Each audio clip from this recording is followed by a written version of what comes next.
In a firm stance against Western involvement in Ukraine, Russia's ambassador to the United Nations, Vassily Nebenzia, declared that Western military instructors supporting Ukrainian forces are now considered legitimate targets for the Russian Air Force. This announcement, made during a heated UN Security Council meeting, highlights the increased risks for Western personnel amid the ongoing conflict.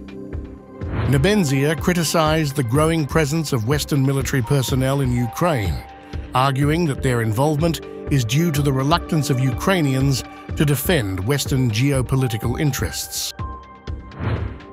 Meanwhile, given the absolute unwillingness of Ukrainians to fight and die for Western geopolitical interests, the United States and its allies are forced to become involved more and more in this conflict, sending not only their mercenaries but also instructors, who of course become legitimate targets for the Russian Air Force.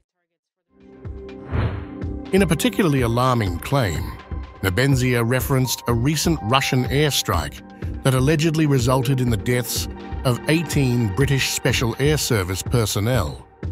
According to Nebenzia, NATO has acknowledged these casualties, although this information has not been independently verified. If true, this incident would represent a significant escalation in the conflict, highlighting the direct risks faced by Western forces on the ground. The ambassador's statements come amid increasing political discontent within Europe over the ongoing Ukrainian conflict.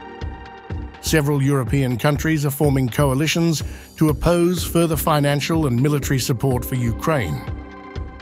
In June, political parties including Hungarian Fidesz, the Freedom Party of Austria, and the Czech Action of Dissatisfied Citizens announced the formation of a new coalition named Patriots for Europe. This alliance, which has rapidly become the third largest political bloc within the European Union, signifies a substantial shift in European attitudes towards the conflict. The Patriots for Europe alliance, which includes a growing number of parties, has been vocal in its opposition to additional funding and weapons supplies to Ukraine. The coalition argues that the current approach to the conflict is unsustainable and calls for a re-evaluation of European involvement. This sentiment is gaining traction across the continent, reflecting widespread frustration with the ongoing war and its impact on European stability.